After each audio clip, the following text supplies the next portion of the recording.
যুদ্ধ পরিস্থিতি নিয়ে গভীর উদ্বেগ প্রকাশ করেছেন বর্তমান সংসদের হুইপ এবিএম আশরাফ উদ্দিন নিজাম।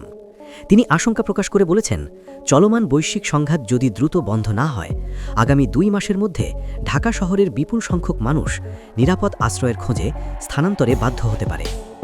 শুক্রবার কুমিল্লার লাকসাম দক্ষিণ বাইপাস এলাকায় অবস্থিত ধামইচ্চা জামে মসজিদে জুমার নামাজের পূর্বে সংক্ষিপ্ত বক্তব্যে তিনি এসব কথা বলেন।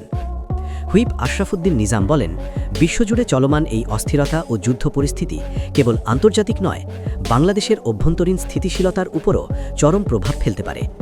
তিনি সতর্ক করে বলেন, বিশ্বব্যাপী এই সংঘাত অব্যাহত থাকলে বাংলাদেশের পরিস্থিতি 1971 সালের মুক্তিযুদ্ধের সময়ের চেয়েও ভয়াবহ আকার ধারণ করতে পারে।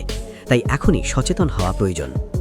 এছাড়া বক্তব্যে তিনি দেশের জনগণকে উদ্ভূত পরিস্থিতি মোকাবিলায় মানসিকভাবে প্রস্তুত এবং আগাম সতর্ক থাকার আহ্বান জানান।